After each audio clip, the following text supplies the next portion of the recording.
Hello. It has been a while since I have uploaded. Um, you know, I've seen YouTubers before when they aren't uploading stuff as often. They often say like, "Oh, I've been really busy on something. I got something really exciting going on, and I can't wait for you to see it." That's not me. I've had nothing going on except for a lot of mental struggles. It's it's not fun. But I wanted to make this video just to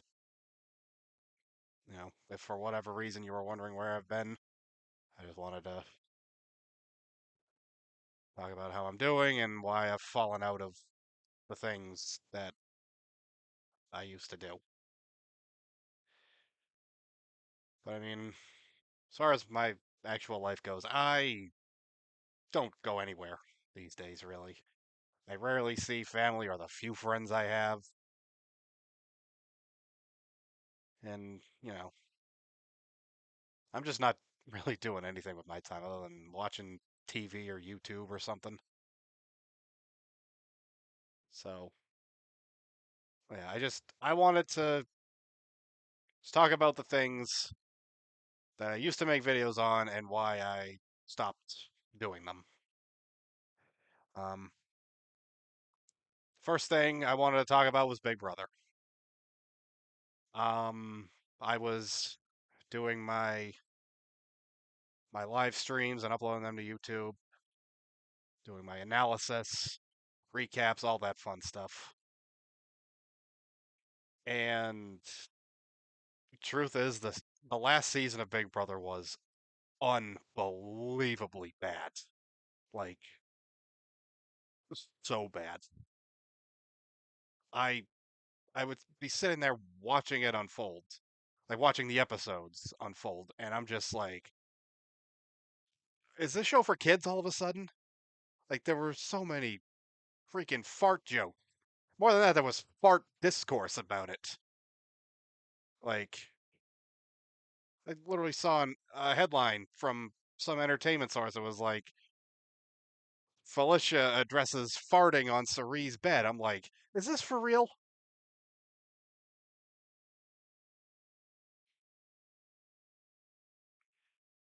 But it just got to a point for me where I couldn't watch it anymore because not only was it really bad to watch on TV, it was really toxic to engage with online.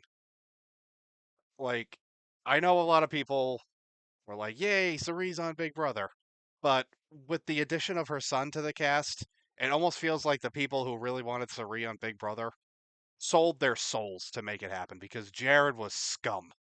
Absolute scum. And the moment for me when just, I knew I had to start finding an off ramp for this season was when Jared won the wall comp and he was HOH, and everyone was happy because yay, Cerie's safe. Like this in the midst of all his horrible, misogynistic, toxic, narcissistic, gross stuff that he was saying. But it's like Cerie safe, so it's okay. Like Cerie wasn't going anywhere. Who are you kidding?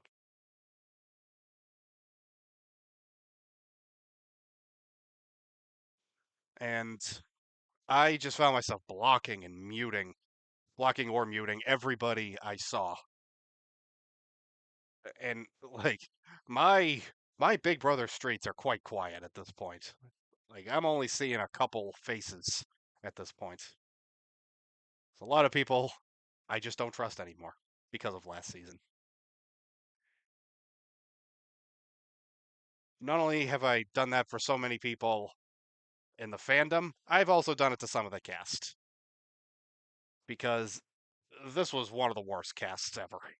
Truly. The drama is still going on, and it's the stupidest drama any show has ever had. Like Cameron, somehow America's favorite player, middle America's favorite player, if you ask me.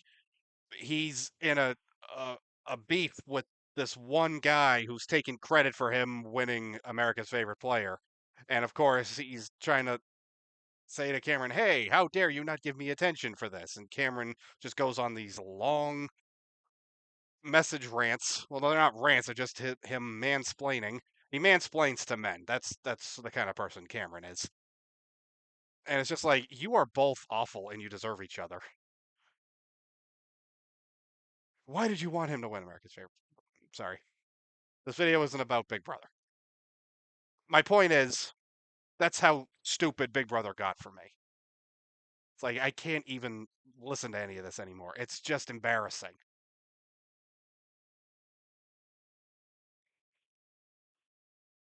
But when my time with Big Brother was done, when I'm like, okay, I'm done, I decided to pivot to HK, which premiered in late September. Now, this was a really good season at first. And I was doing streams about it. I'd watch the episode when it aired, and then I'd rewatch it to take my notes, and I'd do streams just like I did with Big Brother. Nobody was turning up to them. I think I got one person who commented in all the videos I did, and it was the very first one I did. But I mean, look, the season started strong. I was enjoying it for a while, but there were a couple of eliminations along the way that I did not agree with. First of all, Devin going in what I still think is a stupid thing that the show does, the Cook for Your Life challenge. Devin left during that, even though he was not the worst person in it. But he just did the worst in that challenge, so that's all that matters, I guess. Then Danya got eliminated over Jason, and I'm just like, nope, no. I waited too long to stop doing Big Brother streams. I'm just gonna nip this in the bud right now. And then we got the double whammy of Demir and Lee being eliminated over Carmen, who got Demir eliminated. Carmen's mistakes got Demir eliminated. Okay, let's just lay our cards on the table here. That is what happened. I saw it, or at least I saw what they put in the edit, and that was that. And it's like, you didn't show this to Ramsey before he made the decision. I was so mad about that, I deleted all the videos off YouTube. I'm like, nope, I don't want any evidence that I did this. Well, like I said, no one was watching them anyway, so I figured, what's the difference? Another thing I'd been doing was streaming. And sometimes I'd upload the streams to YouTube, sometimes I wouldn't. If I was playing something new or playing something for the first time in a while, I would. But mostly I was just streaming just for fun. You know, I've always had limited engagement on Twitch, but, if I'm not uploading it to YouTube, it doesn't really matter anyway. Um, the more games I was playing, the more the games were finding really stupid ways to screw me over. Like I was trying to play Red Dead Redemption on the PS4. Like I downloaded it for Christmas, and I I was playing it, and I wanted to say, hey, I streamed Red Dead Redemption. I've streamed Red Dead Redemption 2 several times at this point. So I'm just trying to get through the game, and it just kept doing the stupidest little stuff to annoy me. I literally had a cougar and a wolf team up to kill me. I heard the cougar, got off my horse to kill it. Then a wolf came up and bit me, so I couldn't even use my gun. And then the cougar came up and killed me. Then another time, my horse got taken out by a cougar, so I just turned the game off when that happened. And it's just so many little things happen. And look, I know little things happen in Red Dead Redemption. It's a crazy world going on. But when every single time I would sit down to stream the game, and just the most ridiculous game ending stuff happened. And it happened every single time. I just didn't want to play anymore. I got to a point where I stopped playing all video games for a while. I didn't even play for fun. I turned them off. I took them out of the PS4. I used my PS4 to watch YouTube and Hulu and all that stuff. I rewatched an old season of HK. So yeah, for a few weeks, I did not play a single video game. That is how frustrated I was that it was happening every time. It happened that often that it drove me away from gaming entirely for a while.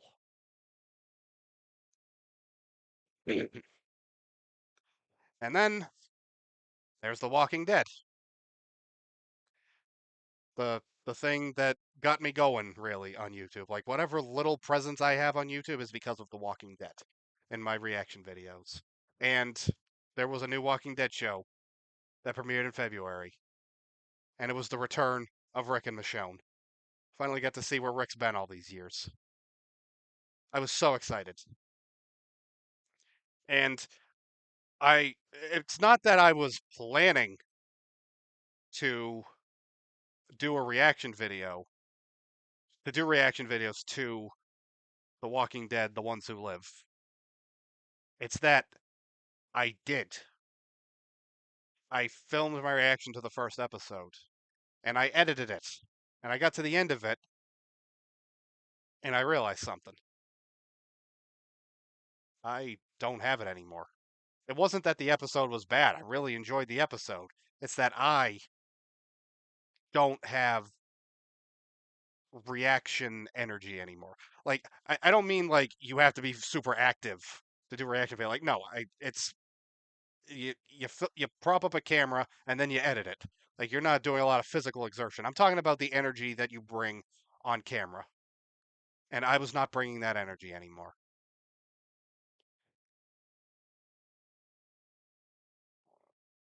So I made my whole video. I edited the whole video. It was over 20 minutes long. I got to the end of it and I'm like, I can't upload this. My heart's not in it anymore. That was a rough realization, but it was the truth. The reactor bug only affects certain people in this world. And I realized it didn't affect me anymore. That bug left me. So, yeah. I think uh I think no matter what, my reaction days are over.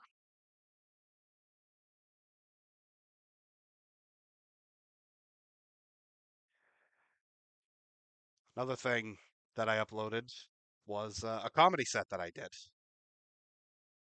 I did that in well, I filmed it in January. I uploaded it in February on my dad's birthday. That was my birthday present to him because he'd wanted to see my comedy for a while. Um, that night, that set, that is the last time I did comedy because going to comedy shows, going to open mics, it's not easy for me. I'm not the most social person, and you got to network if you ever want to move up. I'm not very social, so I'm not good at networking, so I haven't moved up. And then there's the the Boston train system. Look up the MBTA. That's the name of it. It is an unbelievable nightmare. It is slow. It is inconsistent. It has very bad service these days. On my way to the show, the first train I got on couldn't move. It was disabled. I mean, it could move, but I think it was, yeah, it was a door that couldn't close, so it wasn't safe for passengers to be on it. So I had to wait for the next one. And then on the way back, just to further twist the knife of how difficult it is for me to be on a train, a man got on the train dragging 3 crates of fish. Very smelly fish. I think this was fish that was going bad. Because I told this to my dad, like, if it smells that bad, it's not fresh. And it smelled unbelievable. It was one of the worst things I've ever smelled in my life. And of course, the train was in a slow zone, so it took longer for it to get to the next station so I could go to the next car. Now, normally when someone is making me uncomfortable on a train, which is very common on the Boston train system, I feel very awkward getting up and trying to move away from them. This guy, I dropped all pretense. I'm like, you know what you're doing. You know this is disgusting what you're doing. So I'm going to get up and go to the other end of the train. And if you got anything to say, I'm going to stick your head in that fish. And I could still smell it on the other end of the train. Finally, we get to the next stop. I'm able to get on the next train, the next car of the train. I didn't wait for the next train entirely. Oh yeah, I just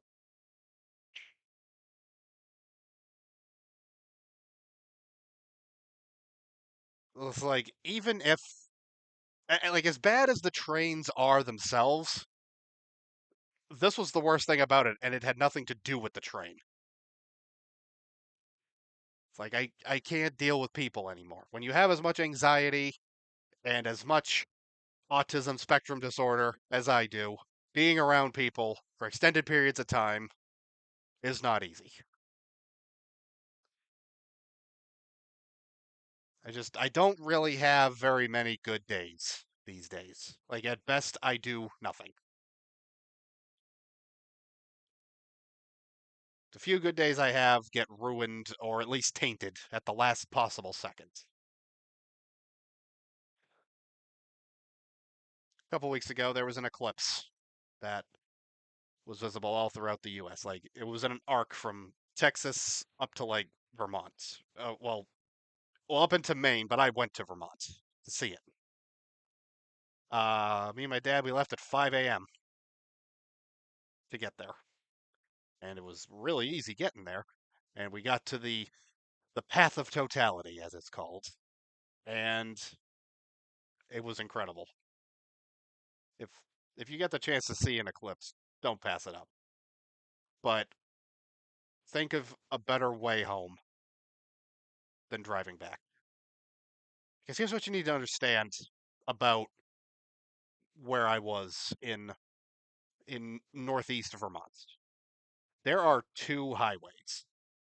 Well, there's one, but it splits to two in actually in the town that I was in. There's two highways back. That's a very rural area. There's not a lot of people up there, so they're two-lane roads. And on the road I happened to take, it was a one-lane road going through a certain part. I wasn't far into Vermont, but so back in New Hampshire, that was where the trouble started. There's a really narrow pass that goes in between a couple mountains when it goes down to one lane and it slows down. And boy, did it slow down. It took it took us 3 hours to get there in the morning. Like we left at 5 a.m. We got to Vermont at about 8.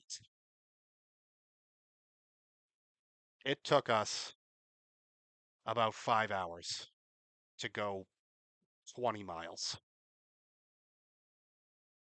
And when you're in traffic that long, when you're stuck in one space for that long, it's not good for you. Like, no matter how hard you're trying to stay calm and relax and focus on the amazing, once in a lifetime celestial event you just witnessed, it's it wears you down. It was torture, basically. I, it feels that way because it certainly broke me. So yeah, luckily for me, the next eclipse is not coming to New England until 2079, and we're all probably going to be dead by then. So yeah, that's what I've been up to. I know what you're thinking. You should probably be in therapy. I am in therapy. I'm trying to improve, but when the world around you isn't really trying to improve, it's it's like there's only so much you can do. I do plan to do Big Brother again this season. Do reactions and recaps and dream about it and do my analysis and all that stuff. But I've said this a couple times already. If the next season is as bad as this last season was, I am not watching Big Brother anymore. You know, this There's got to be there's got to be a point where you're like, I've had enough. And yes, Big Brother is different every season. Like it depends on the cast, but like last season was so childish in the way it was presented, and had an honestly embarrassing cast. And if it's that bad again, then there won't be another for me. So yeah, that's that's what I've been up to. I've been wanting to do this video for a while, so here it is. Hope it explains some stuff. And I'll see you next time, but I don't know when next time's gonna be. So I'll see you around. Peace out.